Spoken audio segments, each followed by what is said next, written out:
Oh. Hi, at NYPD Detective Vic Ferrari, and welcome to NYPD Through the Looking Glass, where you'll get unique insight into the New York City Police Department.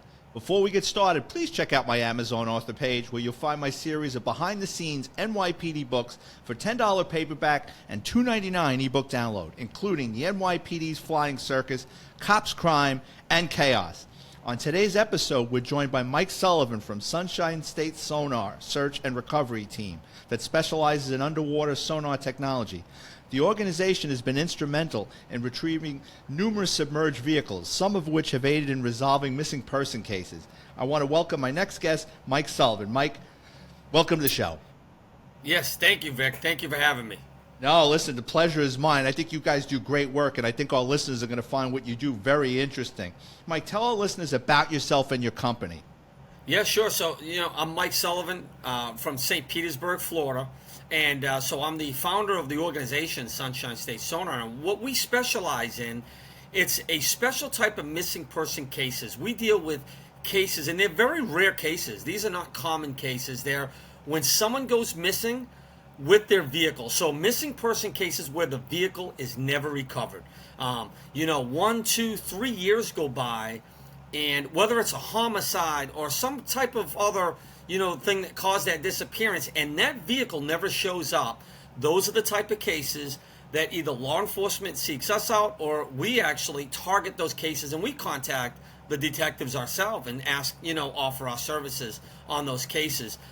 When someone goes missing, the vehicle shows up on the side of the road. It's in a parking lot. It's abandoned somewhere. It always shows up. When you got all these years and decades go by, you can start to possibly assume, is that vehicle underwater? I think, is that vehicle underwater? And so those are the cases we've worked in. So we've only been doing this now for 2 years. It's my brother and I, and we've got a couple other volunteers. My wife helps, and we've got a small crew. It's probably about 7 of us, and we started last year, and just this year alone, we've solved four missing persons cases. One of them was a 22-year missing persons case. Where did you get the idea to come up with this? Like, it's such a great idea. I read something on the internet about it, and I'm thinking to myself, right, I'm in Florida. So I live here in Florida. Right. There's water at every intersection. So there's such a need for it here. It's huge. And then I started researching cases. Before I even started doing this, I started researching cases and realized we've got hundreds of missing people in Florida that went missing with their vehicle. You sound like me. I go online when I'm bored late at night, and I'm like, what's it, the Charlie Project? And I read all these missing person cases, or, I'm fascinated by it. Before I was a cop, I used to watch Unsolved Mysteries with Robert Stack. Oh, yeah. I remember that. The music was great, yeah. Oh, right? But then Robert Stack kind of went off the rails, because then they were like ghost stories and the legend of Old Grubby. It's like, come on, man, stick to the meat and potatoes. I want to know about the missing people and the homicides. Yeah. Exactly. So I was always fascinated. You guys have had a big splash with the Robert Helfrey missing person case, the young man that went vanished from actually right where you are in Palm Harbor.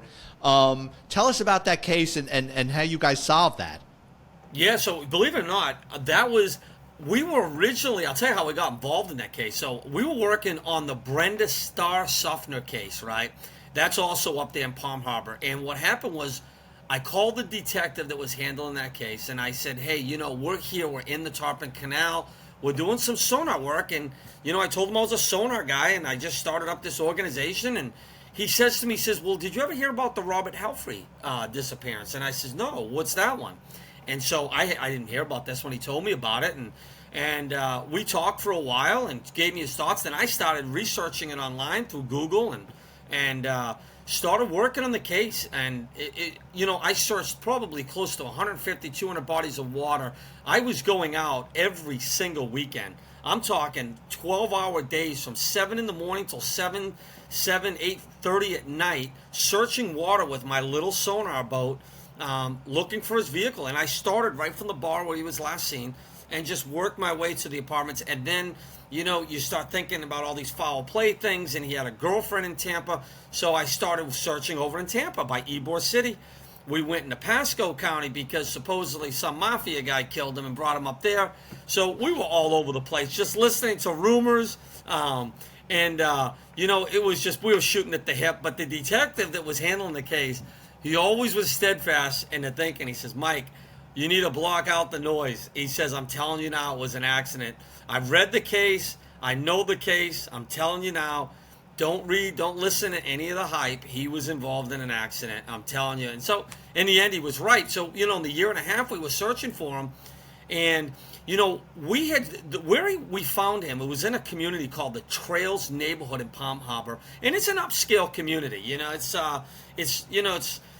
the people there it's a tight-knit community. I went in that community. I was by myself that day. I pulled up to the pond. It's right in the middle. And I was greeted by several neighbors that told me to get the hell out. What the hell do you think you're doing? You're not coming in here putting your boat in there. You're going to get bit by an alligator. This is a huge liability. You're going to sue us. And I told them, I says, I'm trying to work a missing persons case. And, I tried giving them the old sympathy. What if it was one of your family members? They weren't buying any of it. And so I says, I'm not going to argue. I didn't want to get in any type of trouble. So I left, and continued searching. But I marked that one off as not searched. And, it was about a year later, me and my brother were driving. We were finishing a search up that day. And I said, let's go back to the cell phone ping. His last cell phone ping was up on Dunn Road and alternate 19. Let's go back to the cell phone ping. Let's work from there. We were ending the night. The night was over, and we were driving by. We drove by Belcher, by the neighborhood, and as we went by, I'll never forget it. And the hair stands up on the back of my neck just thinking about it.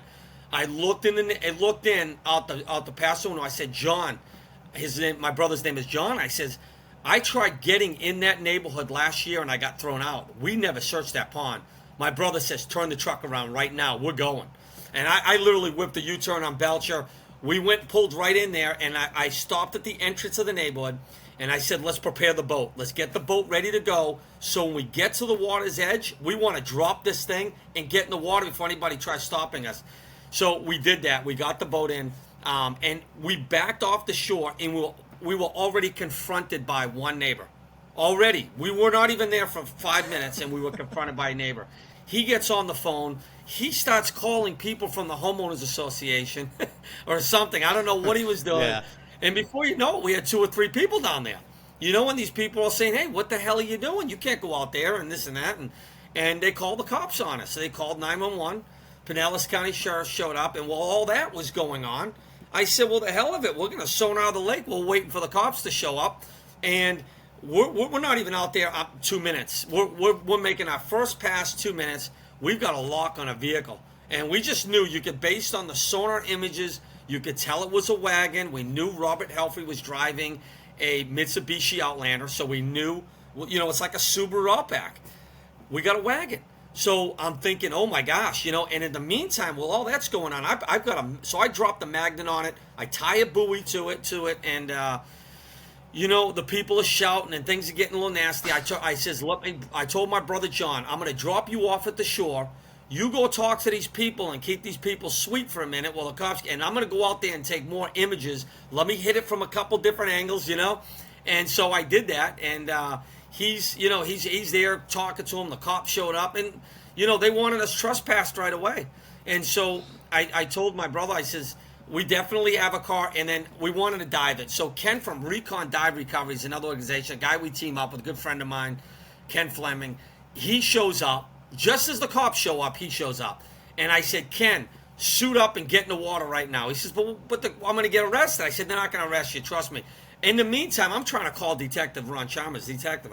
He's not answering the phone because apparently he's at a hockey game. He plays on the sheriff's hockey team, right? He's on the ice.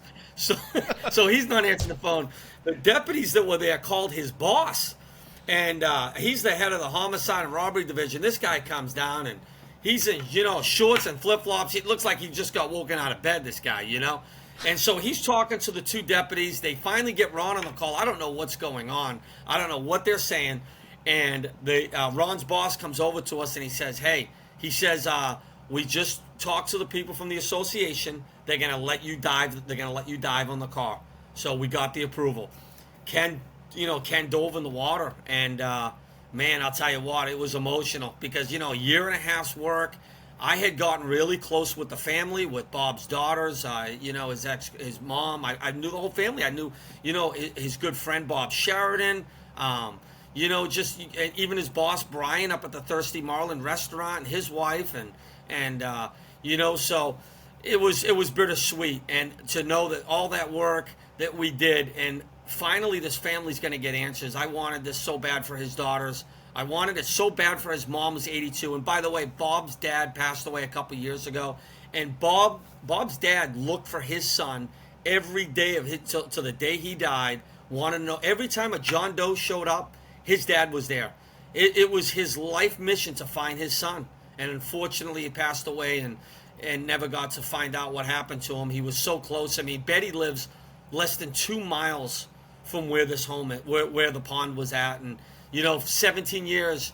You think about that she was just a couple miles away from her son the whole time. It was very sad. She came down to the scene right away. I had called the family because I was so close with the family. As soon as we had that license plate confirmation, I ran back to my truck and I called Susan up and I said, Susan, finally, it's over. I said it's over, and she started crying. I think I was emotional. I think I was crying too. I said, we finally got him, because we had so many false alarms. We found so many other vehicles, up in Pinellas County that we thought we had him. We thought it was his. And so to finally get the confirmation, we knew we had the license plate. This was the vehicle. And I don't think any of us had any doubts Bob was inside the car.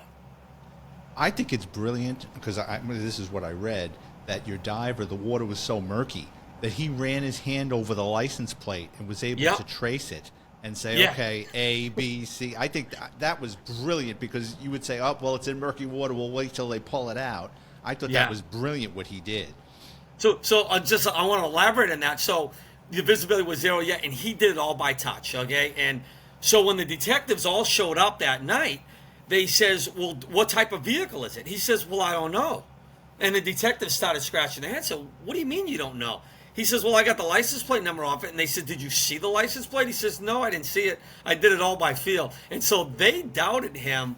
They doubted it right till the end. And the following morning, it was funny because every one of those detectives, they were on edge. They didn't think it was the vehicle. They were doubting us. And when the car came out, when the vehicle broke the surface on the back end, I'll never forget it. It was the funniest thing, because all the detectives ran to that water. I mean, they ran to it. They got down, sure. They bent over, they're looking at their clipboards, they're looking at the license plate, and they get up. It was funny because the detective walks over to me and he says, you guys are lucky that's the vehicle. He says, you would have had to get the hell out of here quick. So. Oh, I know. Yeah, you would have had all those old people from the homeowners association on your ass. Oh, man. Well, just to give the listeners a background on this gentleman, the guy's name was Robert Helfrey. He was a manager of Thirsty Marlin Bar and Grill in Palm Harbor. He gets out of work one night. He goes across the street. He has a drink. He's supposed to meet a friend. He drives off, and he's never seen again. Just he vanishes with the car, and nothing made sense. I think he had a dog that he left behind in his apartment. He had a small daughter. He had ties to the community. It made no sense that this man would just take off. And it went unsolved for about 16 years, right? 15 or 16 years until your 17. team was able to locate that vehicle. Yeah. I mean, I just think that's fascinating. And you guys were also involved in that missing woman in Riverview, weren't you? Yes. That was a very sad one. I think she was missing for I think it was 15 days, 2 weeks, I think it was. And a private investigator, it's called We Are the Essentials. He's a retired Lakeland cop. Lakeland PD detective, and he called me up and said that he was over there working with the family and that they had concerns about the lake behind their home. Did she tie a cinder block to herself because she left a suicide note? And they thought, well, and in the suicide note, she told them that you would never find me, so don't bother looking. And so they thought, well, did she tie a cinder block and drown herself? So we were asked to come out and also look for her cell phone. She had lost her cell phone in that lake a week earlier, and they thought, well, maybe there was something on the phone that she had looked up. They'd be able to look up the history. Right. We sonared that lake. We didn't find her, and I remember it was getting pretty dark. We were late in the afternoon, and I said, listen, we got an hour of light left. I said, let's I asked Billy. I said, well, let's go search the nature preserve. He says, Don. It was actually Nico that was there. I'm sorry, it was Nico, his partner. And we walked about 2 miles in the wood. It was me, Nico, and Amanda, the two people that work for that organization. We are the Essentials. And man, I'll never forget that. We got about, like I said, we got 2 miles in there. We got this overwhelming smell of decomposition. And I think at that point we just were like, we knew we had found her. This was it. I think we all looked at each other and said, we're not leaving the woods that night until we bring her home, even if it takes till 5 o'clock in the morning. And so we started walking. We would walk in one direction, and the smell would get strong. We would walk in another direction, then it would go away because it was real breezy that day. The wind was blowing, and the wind would. Yeah, we couldn't tell which direction, and for 45 minutes. We're going north, south, east, west, trying to track it, and eventually the smell got. I mean, it was just. I'm sure you know the smell. It was so overpowering, and and then we looked, and she was she was there. She had hung herself. It was awful, and you just feel she's 30-something years old. She's a mother of three, and to see her in that condition, she was a beautiful woman. It's just a shame that, mental illness. She had been suffering from depression for years. She had been seeing a psychiatrist. She was on medication. She was fighting it. It's a disease. And it got to her. It's terrible to hear something like that, but at the very least, you brought closure to the family. Yeah, that's it. Yeah, it was. The family had. I mean, I think if we hadn't found her that night. She was at the point that the animals were going to get to her. And then, it would have been one of those cases, like Jennifer Kessie, all these other cases, and when they're left out exposed and, out there, especially in a nature preserve with all the animals, the bones are scattered and everything else, you got no chance. Her children would never have answers. Her husband, her mom and dad were there from Kentucky, really nice people. They flew in. They had been searching nonstop day and night for their daughter. And they're devastated. Still to this day, they're just totally devastated. Yeah, but like you said, you brought closure. At the very least, yes. It's not like they don't know what happened to her. She just walked out the back door and no one ever saw her again. At the very least, you know what I mean? She's in a place now where they can go visit and she's at peace. You were also involved in a missing person case in Doral, and that woman in her vehicle was missing for 22 years. You got to tell that story. Yes, and actually that's a crazy. So that one there, it's actually in Davie, Florida. So she went missing in 2001. She's a nurse, works the overnight shift at a local retirement home in Boca Raton. She drops her. She had just gone through a real nasty divorce with her husband, and she had to file a restraining order against this guy for whatever reason. I don't know why. And I believe it was 2 days after she had filed that restraining order, within a couple of days after, she had dropped her daughter off at a week-long Girl Scout camp. And when her daughter was due to be picked up on her birthday, it was that day, she wasn't there. Her sister, Pam Kleiss, filed a missing persons report. The Davie police came to the house, and from what I was told, there was evidence of forced entry into the back of the home, a sliding glass door, something was left open. The only thing that was missing from the home was the phone cord, her and her vehicle. So they assumed that something really bad had happened to her. And the vehicle never showed up. And, years and years go by, and the same detectives are working on this case.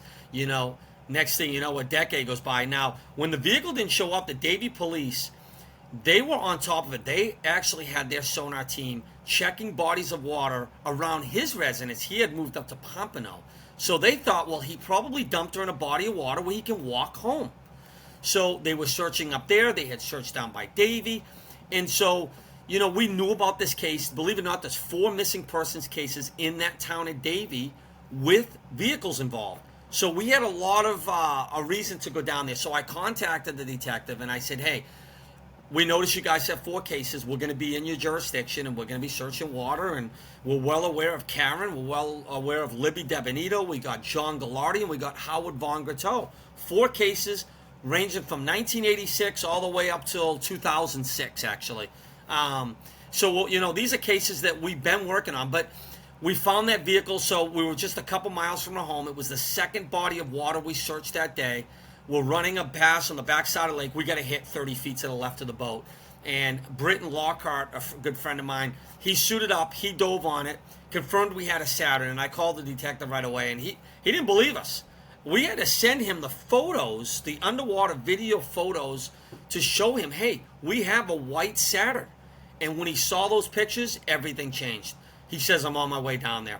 He comes down, and we told him what we got, and he said the next day I'll have the medical examiner out here. We're going to get the dive team, and we're going to get the car removed. He believed it was her, too, at that point, just based on the pictures. And the next day they pulled the car out, and her remains were in the vehicle. And so it was bittersweet. Her daughter was in Indiana and flew down, literally went straight to the airport, flew down, and was there. And I guess they gave her mom's purse that night. And so come to find out, that story takes a little bit of a wild turn, and it's something that we're working on right now. I don't know if I should probably discuss this, but I don't see why not. So we got a call the following day after they pulled Karen's remains out. The sheriff's office put 50 divers in the water, and they were combing every inch to recover all the remains because some of them had fallen out of the vehicle. And the detective says, hey, did you know that there was a second vehicle 15 feet away from Karen's? And I says, no, we didn't see it. And he's like, yeah, because it's completely buried. He says the only thing that was exposed was the roof. So I'm like, oh, really? So I'm like, yeah, that's interesting. Well, that same detective calls me up, and now here we are, 8 months later, he called me up a few weeks ago, and he said, I can't stop thinking about that other vehicle that was next to Karen's. I mean, we got a homicide, we have a vehicle dumped with a body in it, and we got a car sitting right next to it in the same lake. Are they related? He says, I can't help but think that this could be related in somehow, some way. I says, well, lo and behold, we're working on another missing persons case in Davie, Florida, same town. She's another middle-aged nurse, white middle-aged woman nurse, went missing with her vehicle just months before Karen Moore. Is this her vehicle? So, now you start thinking, what do we got here? Is this what we possibly have? Is it a serial killer? Is it a dumping ground? Right. Is this a dumping ground for a serial killer? Is it a dumping ground? We don't know. So we've never been able to verify that second vehicle. So he asked us to go out. We went out, ran sonar on it 2 weeks ago. Could not locate the other vehicle. If it's buried, we're not going to locate it. It's going to be difficult.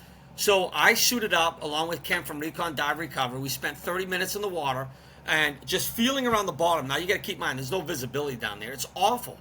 So I said, you know what? Let's get a metal detector. Let's come back with an underwater metal detector. We're going to find that vehicle. Now, Libby DeBenito, she went missing in a gold 1996 Toyota Camry. Okay? So we know we're looking for a gold vehicle. So I said, let's do this, Ken. We're going to go back there in the near future here. We got plans going right now. We're going to find that vehicle with the metal detector. It's probably just an inch below the surface. We're gonna dig just the roof out and chip some paint off. If we can confirm that's a gold vehicle, we're gonna continue to pursue it. And then we're gonna dig the car out. We will excavate that car. We will dig it. We'll dredge it with a pump on our own, on our dime. We're gonna pay for it to do it. If it's a different color car and it's not a gold vehicle, then we're just gonna move on. I'm not gonna put the resources and the time into it. But right now, we have to think, and here's the other thing about where Karen's vehicle was found. It's just kind of awkward the way her vehicle was found so far offshore. Why was the car so far out into the middle of the lake? Well, when you pull up the satellite images from 2001, there was actually like a peninsula that went out into the middle of this lake, and the vehicles drove off that peninsula. The peninsula was put in 1999 or 2000. And the peninsula was removed in 2002. They went out and they dug it out. So that other vehicle that's buried, we know now, was in there before Karen's, and it got buried with the construction of the peninsula, which is right in the time frame of Libby. So, we want to pursue that. We want to see if this is Libby. If it is, I mean, her family, has been desperate for the answers. I mean, this case is. Again, this is another 22-year missing persons case. So it would be so sweet to do that for the family. I think within the next couple of weeks, I'm not going to say when, but within the next 10 to 14 days, we're going to have an answer. We're going to have a definitive answer if this is Libby's car or not. So we've already got this all planned out. We've got the equipment we need to do this job, and we have every intentions of doing it and see if we can get answers. Well, what's fascinating is with the first woman's vehicle that you recovered, you said that the back door might have been forced open and the phone cord is missing. So, Yes. I mean, at first you're like, well, you never know what happens in someone's house. But now Yes. you're saying there's a car right next to it. I mean, there could be something, or it just could be, like you said, an old car that's been sitting there forever. Yes. Now, here's the other thing, too. So, Libby DeBenito, right? She went missing. She was last seen at Duke's Bar and Grill in Davie. Duke's Bar and Grill is less than a mile from this pond.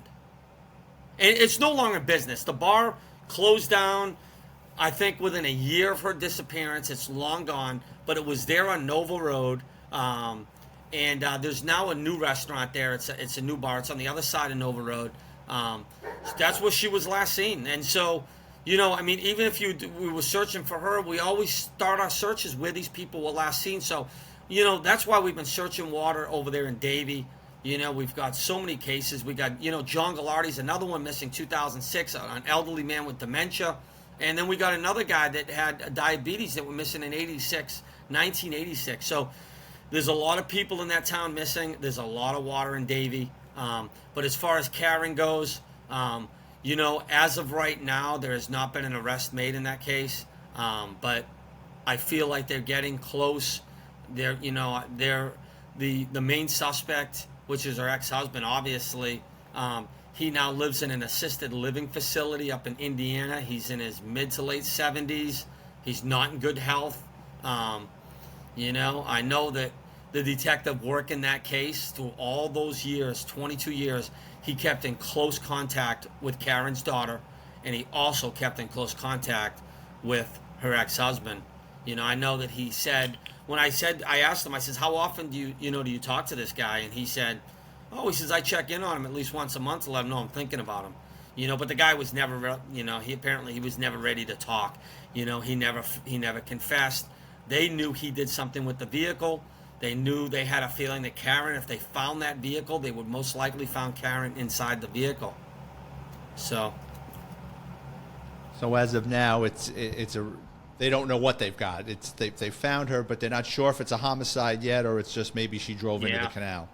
Yes, and they obviously don't tell us all the evidence that they have. Right.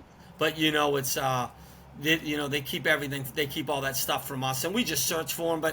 And we try not to pry because we're kind of on a need to know basis. But I think I think they're going to be making an arrest soon. I think within the next couple of months. I think. But what do I know? You don't know, but it's like you said, they're not going to show you all their cards. Yeah, exactly. None of these law enforcement agencies do. They give us. I think they're going to start trusting you more, though. I mean, you guys are making a lot of noise and clearing up a lot of cases. Law enforcement is very skeptical for anybody that just kind of comes in and wants to help. Yeah, and exactly. After a while, you're going to start getting phone calls and, hey, can you check this out? Can you check that out? It takes a while. It takes to build up that trust. But once you have that trust, you're going to be a major asset. You guys, this one I'm fascinated with. For all my listeners out there, you got to go to the Sunshine State Sonar Facebook page. There are constant updates and a lot of wild photos on their Facebook page. And what I found fascinating is you guys found a school teacher in Port Orange, and his vehicle was literally 75 feet off the road, and the top of his roof with the sunroof open. Yeah, it was the wildest photo I've ever seen. It was like eerie. Yeah, that was a crazy case. We worked on that case for 7 months, and that's a 3.5 hour drive for us. I think we made around 18 trips to Port Orange. We had a lot invested in that case. The detectives that were handling that case, his name, Detective Mike Wallace, Lance Morris, these guys are incredible. And Detective Wallace was on the verge of retiring. He was literally retiring, right when we got involved in that case. He actually became friends with Robert Heike's son. He was dedicated to that case. He wanted to find Robert in the worst way. The FBI was involved, Volusia County Sheriff's Office, Flagler County.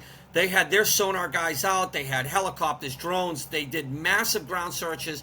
You got to keep in mind, this is a desolate area, State Road 44, Pioneer Trail. It's 20 miles of nothing but woods and water. And it's just in the middle of nowhere. And Mike told me, he said, when I first heard about you guys, he says, we don't normally work without, law enforcement typically doesn't work with outside organizations. He says, I read about you guys on the internet, and he says, I went to my chief, he said, and he says, hey, chief, what do you think about getting these guys up here and having let these guys have a crack at some of these waters that we have in question?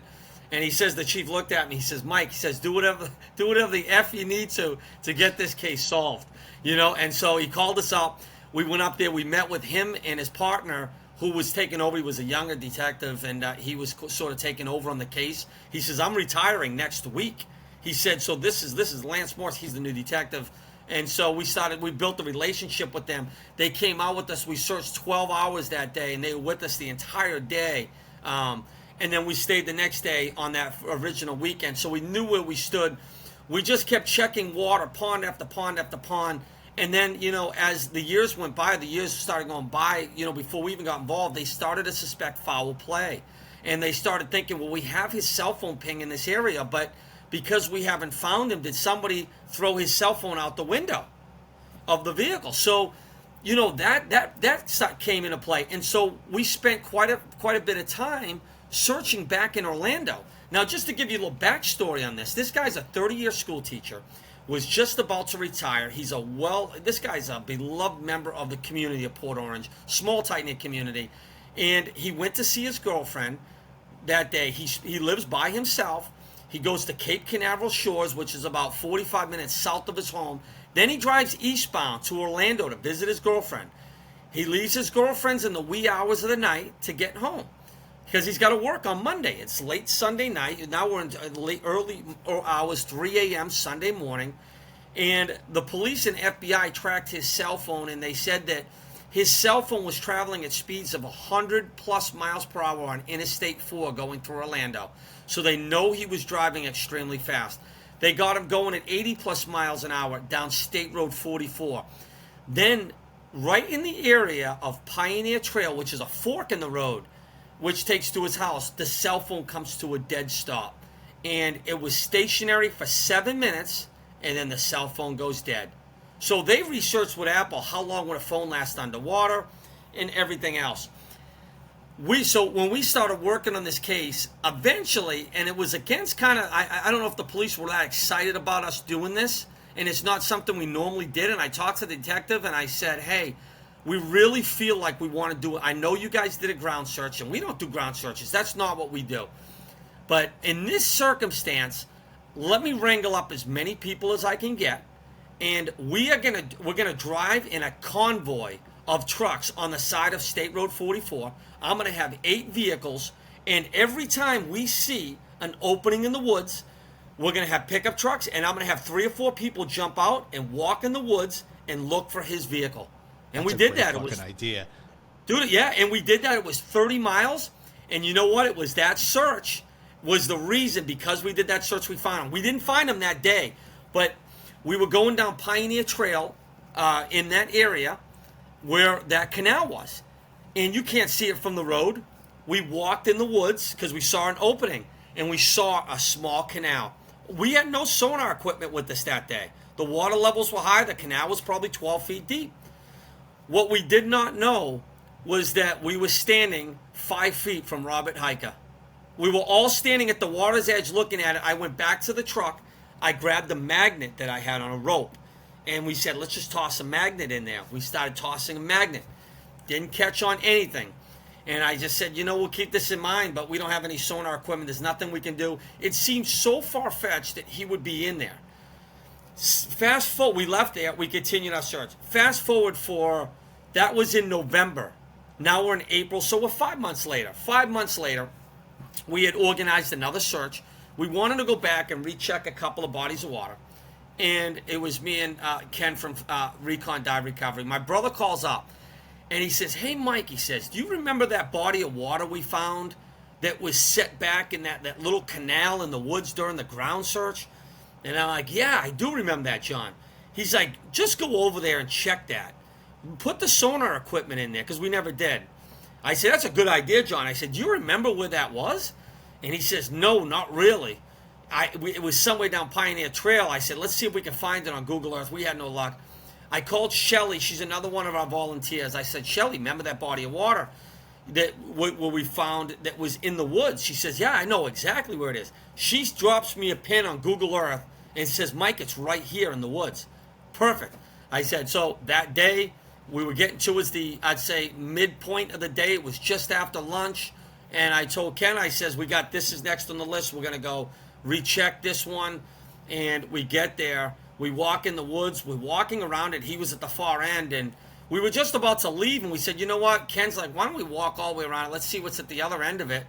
And as we're walking through the woods, I'm like 50 feet in front of Ken. And I'm like, I just turned to him. I'm screaming, Ken, we got him. We got him. It's over. You know, you've been missing for 3 years. And I know cars. I own an auto parts business. That's what I do for a living. And I knew it was a Chevy Impala. Ken suited up immediately and just jumped right in the water, took pictures of the license plate. I didn't want to tell the detectives right away. And one of the first calls I made was obviously to the detective, but I called Detective Mike Wallace, who's now retired. He's at his house. I called him up, and he's like, hey, buddy, what you doing? I said, did you hear the news? He's like, no. I said, we just found Robert Haker. He says, no way. No way. He says, no, where the F are you? I told him. Right? And so we're there waiting and waiting. And I see this Dodge Charger, or Challenger, I think it was, come around the bend on like two wheels sideways. I'm like, who the hell is this nutcase? And he jumps out of the car. It's Detective Mike Wallace. He's in his jeans. He comes running over. And he just freaking grabs me and gives me a bear hug. He says, I can't believe you guys, man. I can't believe you did. He says, we gave up on this. He's like, we didn't think we'd ever find. You know, we wouldn't have been in that area had it not been for those detectives giving us that cell phone ping information and being transparent with us. The fact that law enforcement agency was so transparent, that's the only reason he was found. He'd still be sitting in there had it not been for those detectives, Lance, Ben, and Mike. I mean, and their Sergeant Steve Nagy, freaking incredible guys. The four of those guys are amazing.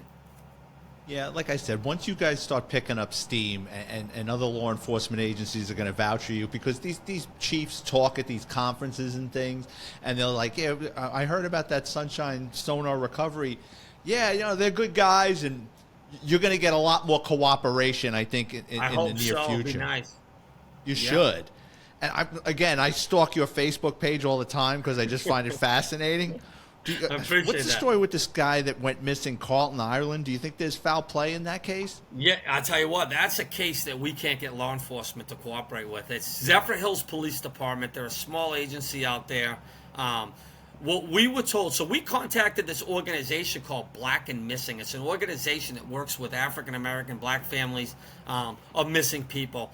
And we reached out to them. They gave us some additional information. All we know about this guy was that he left his home in Zephyr Hills. He drove to a pawn shop in Tampa. They have his cell phone ping going into Tampa. We don't know where. They won't tell us what. They will not tell us what pawn shop that he was at. They just said he was at a pawn shop. He sold a ring. Apparently, it was an expensive ring. We don't know why he sold that ring. He needed money for something, we would assume. He's never seen again. They've never found his vehicle. He was driving a red Toyota Tercel. Family couldn't get hold of him, and most of his family lived out of town. His family shows up in a town. They can't find him. His house is undisturbed. It's untouched, just like he left it. Something happened to him in Tampa. When he went out there to sell that ring, he made some money. Where did he sell go it after? or pawn it? Did he sell it or pawn it? I don't know. That's a good question. Because if he sold it, why not go to a jewelry? Was it gold? Yeah, I heard you're going to get more money from a jeweler based on the gold, right? Wouldn't you think? Yeah, I would think so. I would think so. I mean, we just know it's a pawn shop. And this, how many pawn shops are in Tampa? So, we're shooting from the hip on that case. I wish we could get help on it. They don't believe in using outside organizations. Zephyr Hills PD, I think. I left left all my contact details. I said, we're here. If you have anything, if you think that he's in just give us the cell phone ping. There's bodies of water all over Tampa. Did somebody kill this guy and dump him in the trunk of his car in a body of water? You know, we can shoot from the hip and just search bodies of water around pawn shops, but it's a shot in the dark. Oh yeah, there's so many pawn shops in the Tampa area. When these cars drive into these bodies of water, I would imagine that for the most part, the operator of these vehicles are incapacitated in somehow, or they're going at such a high rate of speed that they're not even touching the brake. Yeah, a lot of them. I mean, Robert Heike, when we first found the car, one of the first things we noticed was the windshield was busted where his head hit it on the driver's side. You could see it at an inside impact, so he wasn't wearing a seatbelt. Did the airbags deploy? Or didn't have airbags? No, I don't know if they did. It was a 2006. I would imagine they did. Oh, yeah, it would have airbags. Because for the car to get that far back in the woods, there's a big, ravine. The car went airborne. That car had to have gone at least 30 feet in the air to get back there. You said earlier that they were able to track his cell phone going at speeds of excess of 100 miles an hour. So, I mean, that's like a bullet. Yeah. Yeah, exactly. He was driving fast, it's and at that corner, on that road, the funny thing is that whole area is nothing but 10-mile straightaways. He literally crashed on the one corner, the only place where the road bends. Yeah. He just probably didn't see it coming. Or he could have dozed off. You're saying it's 3 o'clock in the morning, he's an older guy, I mean. Yeah. Very well. That's another theory. Did he fall asleep at the wheel? Did he have a medical condition? That's true too. How many missing persons cases have you guys solved? So this year, 2023, we've solved 4. 4 cases this year. We're getting pretty close on a couple others right now. We got one right now, and it's in Miami. We're working with the Miami-Dade police. And we're getting so close on that one, the Borges Diaz one. We've done extensive work on that. The detectives in Miami, it's a big police agency in Miami, so they actually have a missing persons unit, unlike a lot of these other jurisdictions, and just because they have so many missing people down there. So we're really close on that one. He's an 86-year-old man. Now, I've met the family, really nice people, and It's a real sad story. He's 86 years old, had the beginning stages of Alzheimer's, and the day he went missing, he goes to his doctor's office. He leaves his doctor's office at 10 a.m. in the morning, and the rest of the day for the next 12 hours, he's driving in circles. He can't figure out how to get home. It's lost. It's sad. And so, now it's like 13 months, 14 months later, his vehicles never showed up. I think we're all pretty sure he drove into a body of water. We've been searching. There's a lot of water in that area, but we've made a lot of good leeway on that case. And I think we can solve it in the next 2 trips. Some of these cases, you just can't solve them on the first time. I wish they would be in that spot, right in their path of travel.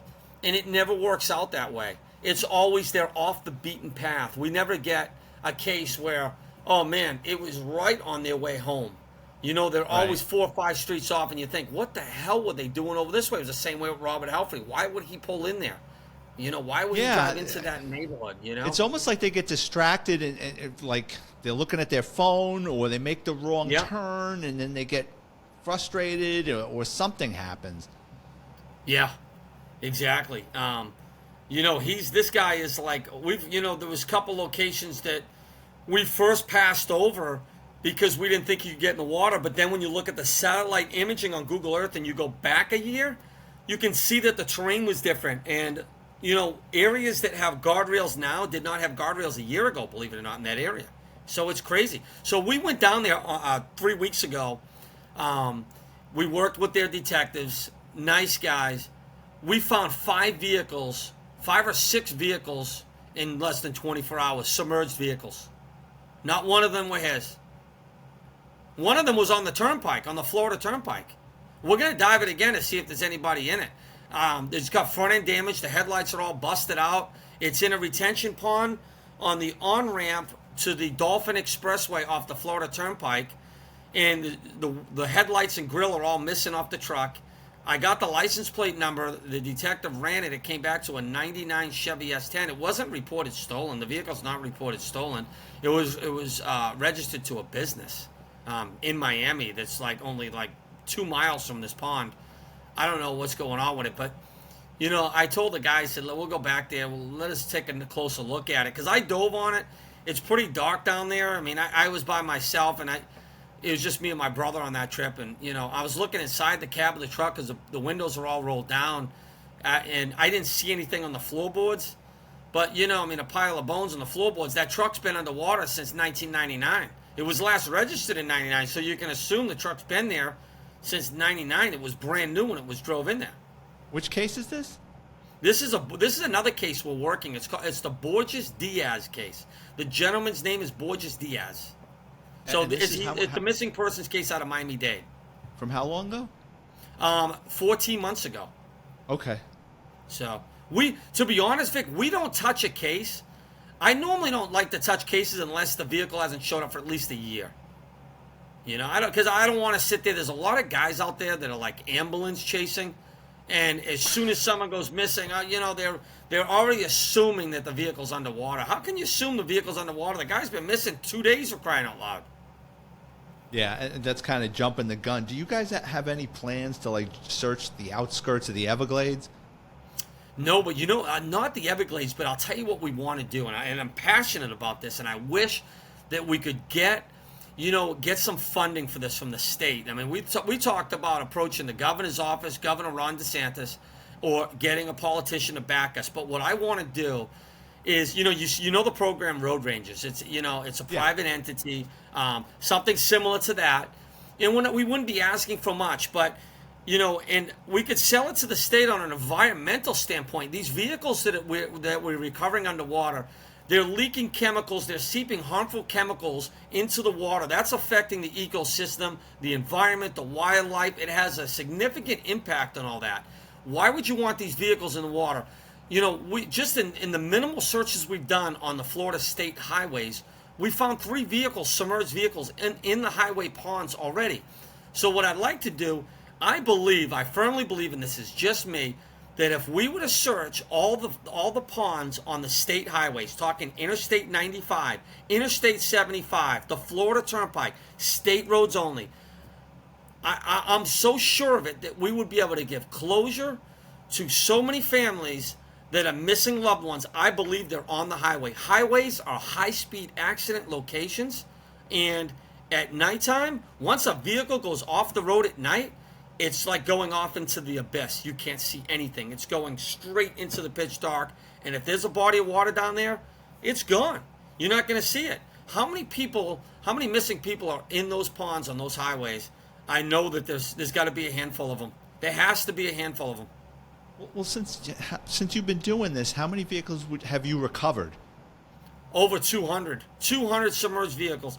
We found, one of them we just found was an armored truck. I don't know what the deal is with that. The cops haven't told us. Oh yeah, there's a picture of it on our Facebook page. One of the vehicles we found is an old armored van. So and it was last registered in the '90s. Is this part of like an old armored car heist?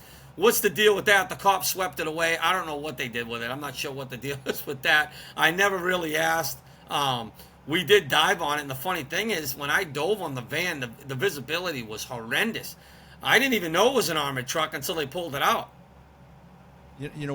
I worked 10 years in the NYPD's auto crime division, and you're talking about like the ones that you're pulling up that have active alarms on them or purged alarms if the car's been reported stolen too long. I would bet you more than half, way more than half, are insurance fraud. Yeah. Because when you steal a car, I mean, will a kid dump a car in a lake? Yeah, because they're ball busters. But, a car thief, unless they committed a crime in it and they're afraid of fingerprints or something, they're going to sell the parts off.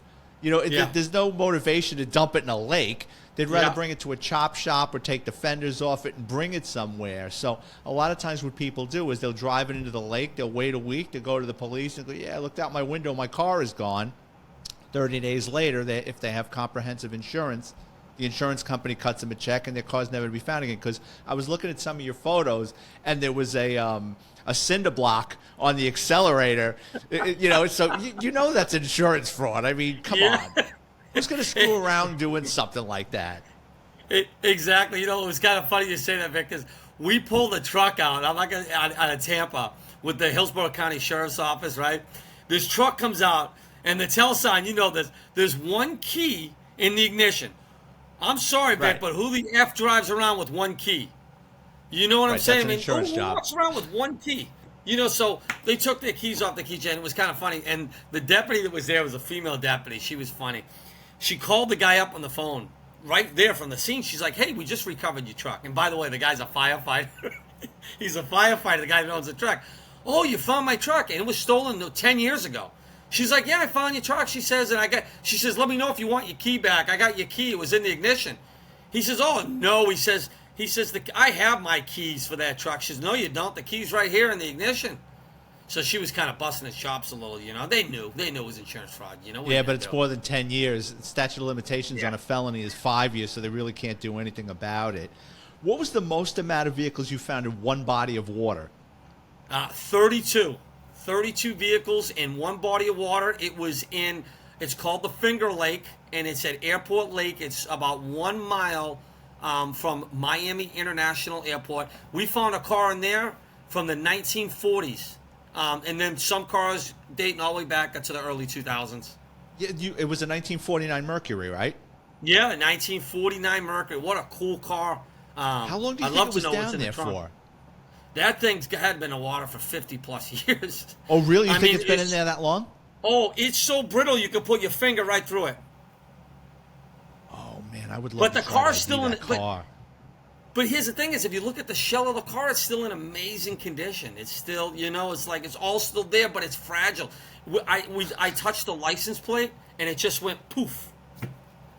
Do you guys find other stuff down there, like 55-gallon drums or guns or other interesting things while you're down there? We found a couple. One of the funny things we found a box truck, like a U-Haul truck, in one lake. We found a cement mixer. You know those big cement mixers? Yeah. We found a submerged cement mixer. Yeah, that some idiot drove in. Obviously, probably the kids stole it and dumped it in there. That was in I think it was in Lauderdale. No, that was in up in it was off of Power Line Road in Pompano. That one there, but the box truck was in Lauderdale Lakes, and that was in another dump zone. We found 14 vehicles in that lake, 14 cars. The sheriff's office pulled every one of them out. And normally when we find, this is what we do for law enforcement. When we come across a body of water that has a large amount of vehicles in it, what we do is we'll dive those vehicles, we'll mark every single vehicle for them, we'll go down there, we'll get the license plate numbers, and then we will write an inventory number on the buoy marker. So we will be able to hand over the list to law enforcement and say, car number 14 is a BMW, car number 13 is a Mercedes. Oh, you're making their life easy. Oh, they love it. So they can here's all the tags. They can start running tags before they even start diving on those cars. And then they can kind of see, are those cars related to any crimes, or are they just stolen vehicles? Are your divers afraid of alligators? Like, have you guys had any close calls with those things? We see them. This is the rule of thumb we always go by when it comes to the alligators. Alligators are top feeders. They feed on the top. They don't normally feed down the bottom. So when you get in the water diving, the last place you want to be is bobbing up on the surface of that lake. You want to get down quick. They typically will leave you alone down there. They don't like the noise of the regulator and the breathing and the tanks and all that stuff. The noise that our scuba equipment makes while we're down there. So you might get a curious one that will come over and look, but we've never had one that's become aggressive with us or anything like that. But we do watch our backs. I would hope so. And some of those canals are nasty. Do you guys get like a recent tetanus shot? I mean, some of that, because it's all waste. I'm serious. I know. Sewage. You should see, the shitholes that we dive in. I ain't kidding. It's literally raw sewage. It is just disgusting. You can't see anything in it. Ken from Recon Dive Recovery. This guy's like, he's our go-to guy when we got a real bad body of water. He doesn't care. This guy goes into anything. He's just an animal when it comes to this diving stuff. So he's a much better diver than I am. He's been doing it a lot longer than I have as well. So what do you see on the horizon for your company? Because, I mean, you guys are picking up steam. You're making a lot of noise. What do you see? Where do you see yourself in a couple of years? Yeah, I mean, I just hope that, a lot of people are hoping we're going to go into the YouTube thing. And I never really wanted to do that. I've never been a guy on camera. My brother's the same way. I like to think that we're just a bunch of humble guys. We have full-time jobs. Vic, we only do this once every 2 weeks. We don't do this a lot. People think we're out there every single day. No, we haven't. We've searched once in the last 18 days. We went out one day. That's it. Same thing with all our volunteers. It's finding the time to do it. I just wish we had more time to get out there and do it. Who knows where this will go? Obviously we won't be doing this stuff forever, but I just hope that we can help as many families in Florida as we can. That's our mission, is to continue to help these families. And you're doing this is all on your dime, and I'm sure this kind of operation is costly. Where can people donate or to support your cause? Because I mean, you guys need gasoline, and you guys need Airbnbs, you guys need fuel, you guys need food, you need support. Where can people donate to your cause? Yes, if you go on our website, sunshinestatesonar.com, all the way at the bottom of the link, there's a GoFundMe there. And you can make a donation there. And also there's a link to a merchandise store where we sell T-shirts and coffee mugs and, all that stuff with our logos on them. So we get a percentage of the proceeds of that as well. But yeah, last year, I pretty much fund this. I mean, my volunteers paid for their gas and their food, but I spent $22,000 of my own money last year working on these cases. I have one case alone now that I've spent over $7,000 on, just in traveling costs, gas, hotels, food, supplies, everything else. So, I'm a pilot, Vic. I've been flying for 20 years. I used to be in the air salvage business. I used to go out and recover crashed airplanes. That's what I did. When a plane crashed, I would go out, recover the wreckage. I brought it back to my hangar, and the NTSB and the FAA, they would then do their investigation. After that, the wreckage goes up for auction. I would bid on it. I owned an air salvage company. It was called MTS Global Aviation. I was an aircraft broker, pilot, everything. And I left that business a while ago, and that was an expensive hobby, like, the flying thing. And I never thought. My wife always said, why do you keep picking up these expensive hobbies, whether it's fly? I've got the most expensive hobby that I've ever had in my life by doing this stuff, and who would have thought, So wait, let's back up. So you used to go out into like the Florida Straits and recover these dump planes from the cocaine cowboy days, and then bid on the parts? No, even when one crashes, say there's a crash and it's out there, we would go out there with our equipment and we would take it. I had an 8,000 square foot hangar over at Lake Linda Airport, and I had a business partner that lost interest in it, and we had a big overhead, and there was so much logistics to doing that. Getting the planes, you always needed several people. We were just recovering. There was single engine piston aircraft, some twin engine. And we would load them up on our trailers and bring them back. And then if we won on the auction, we would part these airplanes out. I was selling airplanes, delivering them. I had a little brokerage company that I was doing buying and selling airplanes. I was buying and selling hail-damaged airplanes, and then reselling those airplanes, running auctions and selling them. That's another podcast interview we got to do. That's fascinating. I've never heard of such a thing, but... shows you how I can tell you some stories about that. Oh, I can't wait. Mike, one last time, where can people get a hold of you to donate to your cause? Yes, so if you go on sunshinestatesonar.com, scroll to the bottom of the page, there is a GoFundMe at the bottom of the page. And what's the name of your Facebook page? Because, again, for our listeners, you've got some fascinating photos on there and the backstory to these cases, so true crime fans out there will really enjoy this. Yep, it's if you go on Facebook, that's where we do most of our social media. If you go on Sunshine State Sonar on Facebook, you'll see some of the cases that we've worked on and the cases we've solved. We don't really post. We stopped posting about new fresh cases that we're working on. We don't want to put those cases out there until they're solved, and then we'll talk about those particular cases that we're working on. We don't really talk about those ones just because it's sensitive information and some of the stuff the law enforcement doesn't want us putting out there. Mike, I can't thank you enough because this has been a really great interview, and I appreciate you stopping by. And thank your wife for the technical support because she was instrumental in making this episode work.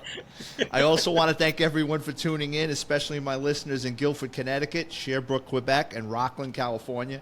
If you work in law enforcement and like to be a guest on the show, drop me a note on Twitter and Instagram at VicFerrari50. If you enjoyed the content, please check out my books on Amazon. Type in my name, Vic, Ferrari like the car, where you can preview all my books for free, including NYPD Law and Disorder. Thanks for tuning in, and I'll have another episode next week.